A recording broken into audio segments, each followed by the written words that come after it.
Welcome to Live in the D Plus, everyone, our afternoon streaming show where we can really dig in and have some longer conversations about all the things that we love to talk about.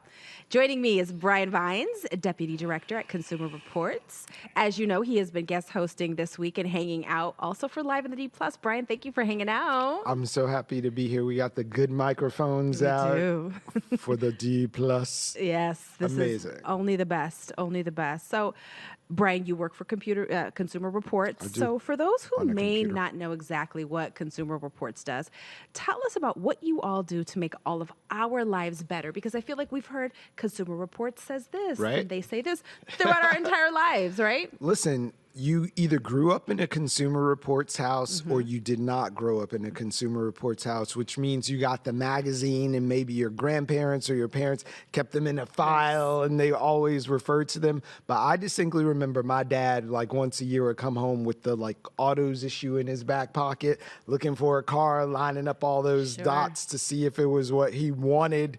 But I didn't grow up in a Consumer Reports house, but now I definitely have one because we do ratings and reviews. I say it's like a triple-headed monster. We are evaluating, we're advocating for consumers, and we're really pushing, agitating is one thing. We evaluate, we agitate, and we really make sure that consumers are protected out here in these streets. Which is so important because, listen, money is tight. Everyone is watching their budgets. Absolutely. And it's really important to know that you're getting the most bang for your buck. Right. There is a feeling like deflated and defeated when you buy something. You've been saving up your money for it. The worst. And it's far doesn't exceed your expectations. Right? It was like that all over social. It's like what I ordered, what I got. Exactly. And that's just the latest version, our digital version of some bad actors or people who don't quite meet the mark. But for 90 plus years, we've been buying everything that we test and we put it through its paces. We have dozens of laboratories and scientists that work and devise all kinds of ways to really put things through the ringer to see which is worth that hard-earned money. So if you consult CR, you will not be in a what I ordered versus what I got situation. Right. You know exactly what you're getting yourself into. So today, though, we are taking our Consumer Reports Week digital, and we are talking all things personal care, from luscious curls to hydrated lips and the products that we use every day. Every day and twice on Sunday. We've got the latest research, some expert advice, and Consumer Reports picks to help you look and feel your best, whether you're searching for the perfect lip balm or trying to get those curls popping. Yes. We've got you covered, literally. Literally. Now, joining us to get the conversation going is Jahaira Rodriguez, home trends writer for Consumer Reports. Thank you for hanging out with us. Thank you so much for having me. So nice to see you both on TV. Nice to see you as well. So we're going to talk about a couple of different things. And we're going to start with something that I have several, and I mean several of in my purse. But I never really had that one. That one that really does everything that I need it to do. Let's talk lip balm, especially with the colder weather right around the corner. Lip balms, what's worth our money, what's not? And when it comes to that lip balm, what should we look for and what ingredients should we avoid? These are great questions. And let me just start by saying I also have at least 4 or 5 different lip balms on any given day in my bag. Right. I have some at my desk at work. Like, I need to have my lips moisturized. That's number 1 on the list for me. We're on Zoom all day. We want to make sure that we look good, right? And so we did some testing on lip balms, and we tested a bunch of different ones. We had ones that were as cost effective as $2.99 all the way up to $24. And what we found is some of the key ingredients that help keep lips smooth and hydrated are cocoa butter, shea and other seed butters, beeswax, and then oils like avocado oil. Those are the things you really want to look out for. And then when we were trying to decide what ingredients should we avoid, we actually referred to the American Academy of Dermatology to find out which ones these were. And their response was so surprising to me. They had a really long list for us. They recommend avoiding camphor, eucalyptus, peppermint, cinnamon, menthol, salicylic acid. And the thing is, what was surprising to me is that these are ingredients that are in so many lip balms. Yeah, If especially like you've when you think of ever, mint or something. That's like Yes. one of the yeah, number one, like the go-to. I'll take the mint one. Right. exactly. If you've ever put a lip balm on and it gives you that, like, oh, this is spicy, Yeah, tingly feeling, like the it York likely peppermint. has, Yeah. yes, it likely has one of those ingredients in there. But if Okay. your lips are chapped, then this isn't going to help you. This actually might cause irritation. Interesting. So, Jadira, let me ask you this because something that Mhm. I've noticed is I get the lip balm, Yeah. whatever it is, no, sorry, yeah, lip balm. I don't want to call it chapstick because that is a Right, name brand, so right, we're not going to do right. any of that. But have you ever noticed this in YouTube, Brian, that you put it on, it feels good for a little while, then your lips feel even more dry? Is that part of possibly the It's a camphor, one of those things? conspiracy. It is. It is. I don't know about a conspiracy, but it definitely is that it's lacking in those ingredients that we were talking about. So those Right. moisturizing oils, those The butters, shays, the that cocoa, beeswax. right? They don't have those. Exactly. So Gotcha. these are ingredients that we already know about Right. because we're moisturizing our skin. And lips, that's just another part of your skin that you're moisturizing. All right. So listen, Consumer Reports tested some of the most popular brands. So let's get into it. Which ones really deliver when it comes to hydration and long-lasting moisture? Tell me it's that $24 one because I'm like we tested it like again. Consumer Reports buys everything we test Yeah. ourselves independently. So somebody went out and bought a $24 lip balm, and where is it? Right. Brian, yes. So the $24 one, it's the Summer Fridays lip butter balm, super popular on social media, and it was actually our runner up. But our top choice, our editor's choice that all of our testers loved was $2.99, a fraction of the cost. All right, And come that through was the $2.99. Vaseline. Yeah, that was the Vaseline lip therapy, specifically in the creme brulee scent. It smells delicious. It's cheap. You keep it in your pocket, and it's really little. It was the best one that we tested, really. I am shocked because I thought you were going to say some brand that you get in a Sephora or an Right, Ulta. like a shishi poo poo, like let me whip out my lip chap. But really, Vaseline, the old Vaseline that my granny's been rubbing on my rusty elbows since I was a kid. But it's a specific lip balm. It's not just rooting around in that jar when you get the put it on. Right. So it's specifically their lip balm, but it does come in like a miniature version of the jar. So if you enjoy that like homey feeling, it reminds you of your grandma of the Right. original Vaseline, you can still have that, but you have it in the specific lip formulation. I know what you're talking about. I've seen these, and And I was it's like, why- that little thing. yeah, and I'm like, why would at they the put that in checkout. there? Yes, exactly. So we notice it, and now we know that this is a good option for us. But this is one thing. Is it gonna make my lips look all greasy? Because like as a dude, I hate when I get a chap's lip balm Yes. and I put it on and it looked like I just had a pork chop. Yeah. I don't want to I don't want glossy, shiny. I just want my lips to like be attractive. And moisturized. Yeah, moisturized. moisture. I need that kissable lip, but not some like then you can see me bling blinging from across the street. So it's Vaseline, but so it won't make fair. you greasy. No, it will not make you greasy. It's not going to leave your lips feeling shiny or Yeah, sticky. I hate That that. was another thing that we were really, really strict about when we were choosing this. We did not want to recommend anything that if your hair is on your face, it's going to get stuck on your lips. You Yeah. know, hate Right. that feeling too. Yeah. Okay. No, that's a really good point. I'm glad you brought that up because I don't mind a little bling on the lips. I don't mind a little shine, but I understand where he's coming from, and it's not appropriate for every time. It gives me flashbacks like when I was a kid, we would be driving in the car, me and my little brother, and my mother were like, "Why are your lips so chapped?" And she go rooting around in her purse and pull out this pink thing and sticking it at me. It's like, just put it on the side and rub it in. And I'm like, Mom, it's shiny. So thank you. Bad flashbacks. She has the solution for you. No more of that. Don't No. worry. Don't Ooh, worry. my shake. But let me ask you this. Are there any natural or DIY options that work just as well as store-bought balms? I know you mentioned the cocoa butter and the shea. And is that something that we want to put directly on our lips, or do we need it to have some of those additional additives that make it more absorbable by our skin or something like that? This is a layperson here. Yeah. I definitely didn't do my research, but I'm just thinking out loud. With the voice of the people ask. Right. I totally understand wanting to use something with less ingredients, more natural. But when it comes to this, it's something that's going to be near your mouth. You're probably going to be licking your lips at some point. It's probably safest to choose something that's been formulated with the right ingredient that you know for sure that can go on your lips, right? And these formulations are created for the purpose that they're being sold for lip balms. So you want to stick to something store bought instead of trying to make something yourself, in your kitchen laboratory. Yeah, I'm a laboratory cosmetologist, so I'm glad that you brought that up, and I'm glad that we mentioned that. Seriously though, because you think the fewer ingredients, hey, I'm doing the right thing for my promise skin. you, I'm the guy, like, I got a big old Chinese food container of shea butter that I got from the beauty supply store down the street.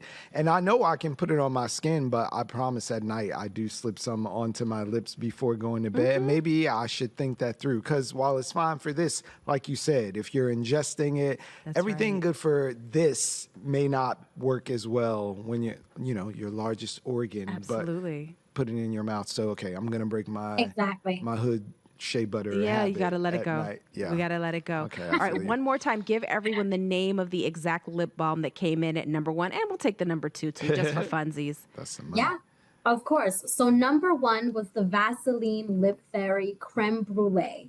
That's the one that we liked best. And our number 2, which was a little more expensive, was the Summer Fridays Lip Butter Balm. Okay, thank you for both of those. I will be at the nearest drugstore after work picking up your recommendation. I know. We only have 4 of them. I know, right? I know. So we're going to take a quick break, and we're going to be right back with more Live in the D Plus, where we will be talking about hair care products, specifically for curly hair. We're talking gels, mousses, and so much more. You're going to help us with this because I'm in the process of growing out some heat damage, so I want to be prepared for when that happens. So we'll be right back.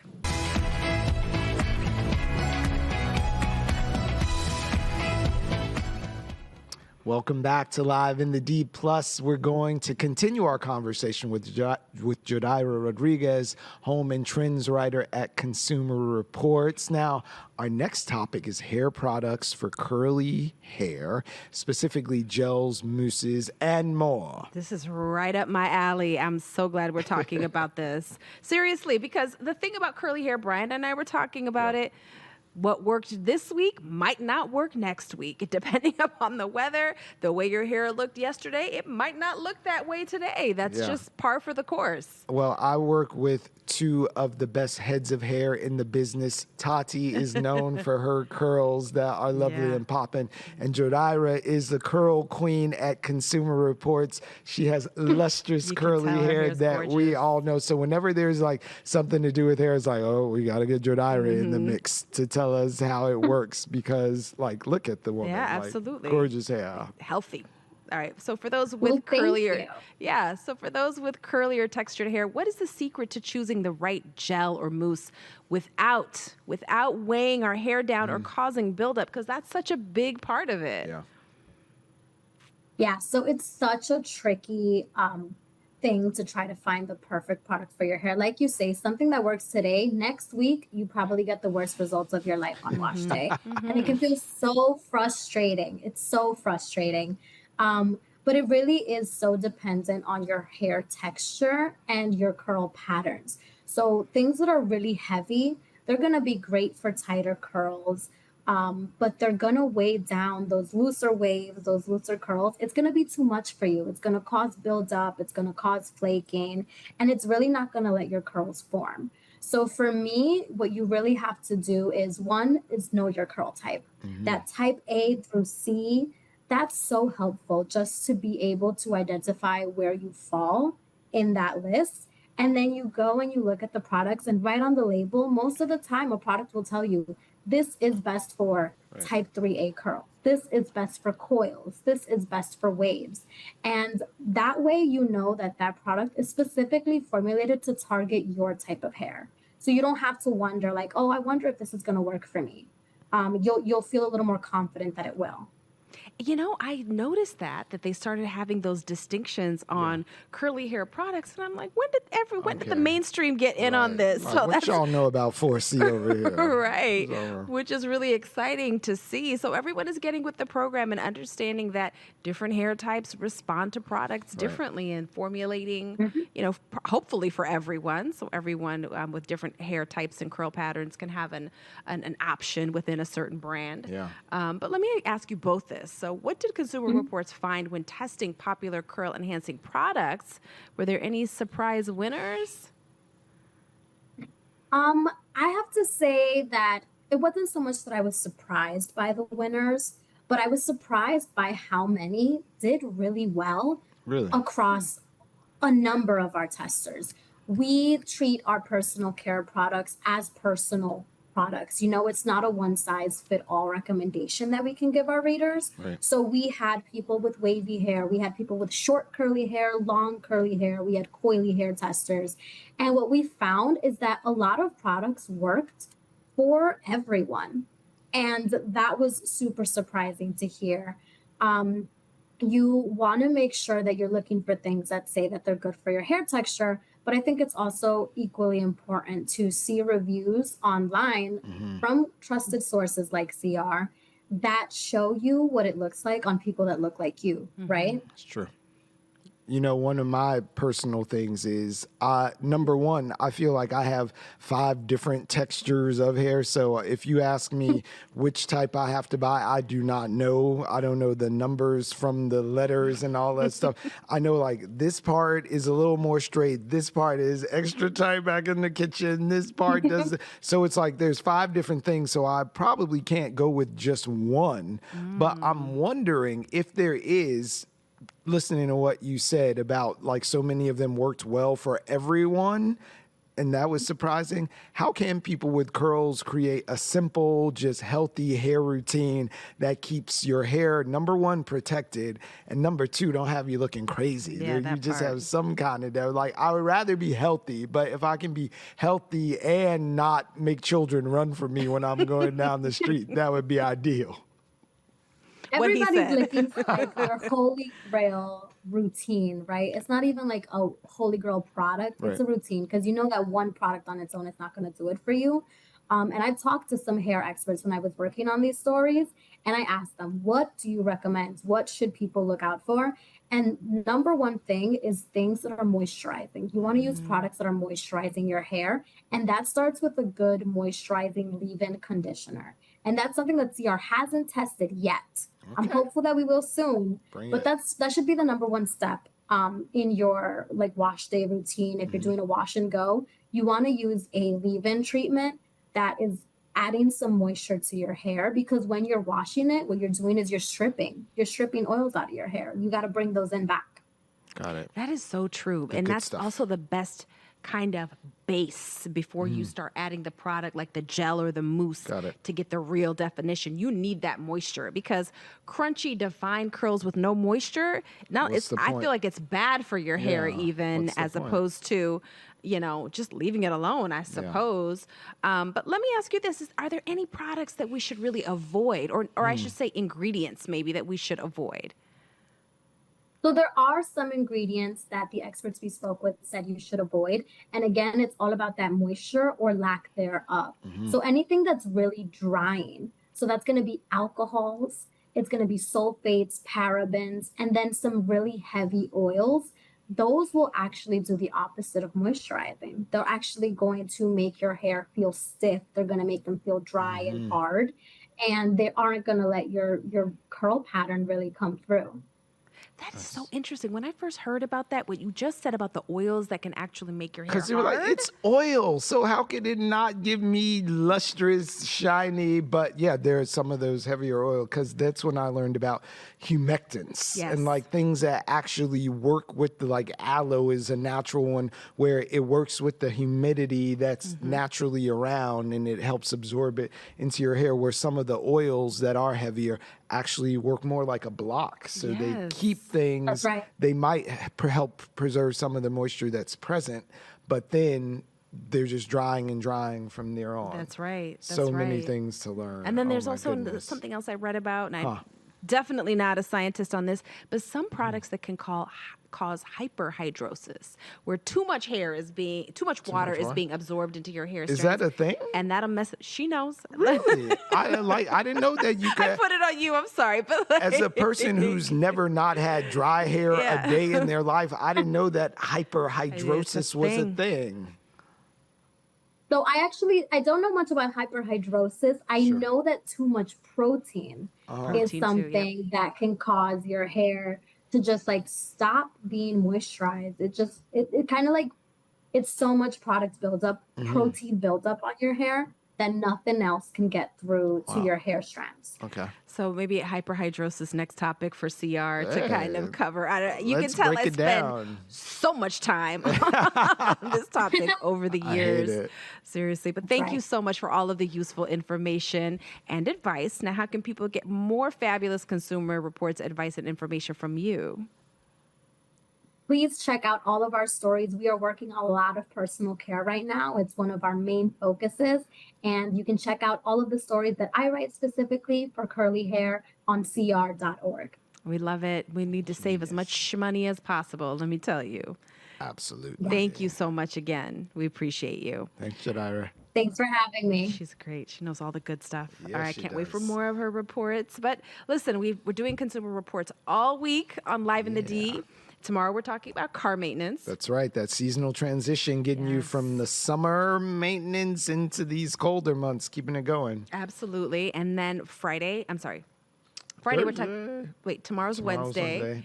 Thursday, we're Sleep taking care. Yeah, we hygiene. took care of your car on Wednesday. On Thursday, we'll tell you about the same transitions and getting ready to recharge yourself. Yes. Like and your take care of car. yourself. So Yeah. the sleep hygiene. And then Friday, we're going to talk about home insurance, which we're all thinking about, talking about. Sure. Something that comes up every single year. It's a necessary evil.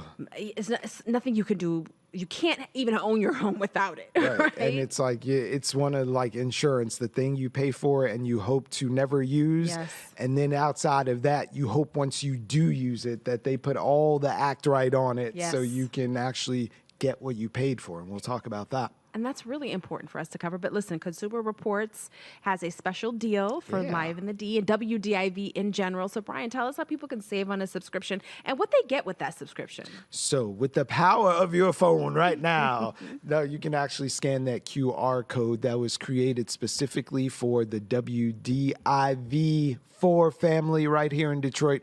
It's a code that will save you money on a Consumer Report subscription, making it less than $2.50 a month to receive 1 year of Consumer Reports magazine. And it's specifically for Consumer Reports Week here at Live in the D. And we're so happy to be able to extend that to you and have you join the 5 million plus folks who really engage with Consumer Reports and keep the lights on where we work, because we don't take ads. We Yep. don't do any of those things. We buy everything that we test ourselves in the service of you. So if And you're you- so inclined, click on. I think it's a great investment, and you guys do the research. Listen, it's so hard to get unbiased information Right. these days. Yeah. So the fact that you guys do not take any ads, you buy all of the products Sure. yourselves, you do the research on your own, and put out well thought out research that can actually help us all, help us save money. Yeah. I think it's a win, win, win, win, win, win, win. We try. Like it's a nearly 90-year-old organization, and I'm really excited now to be a part of this wave where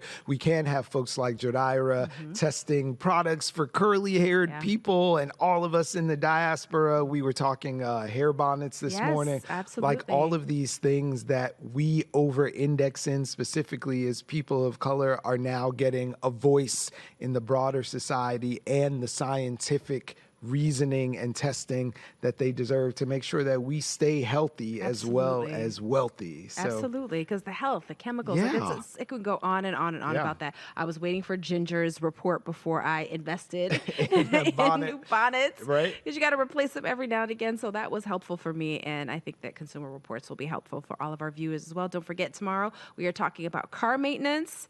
Got to get into that nitty gritty. Weather is Yeah. dropping finally. Yeah, you want it to turn over when you press that button or turn that key, and we'll help you Absolutely. to know what you should know as the cold winter is coming. That's right. And It's Brian coming will be for with me us. for the rest of the week. And we want to thank you all so much for joining us for Live in the D Plus. We will see you tomorrow on Live in the D at 11 a.m. Have a wonderful rest of your day, everyone.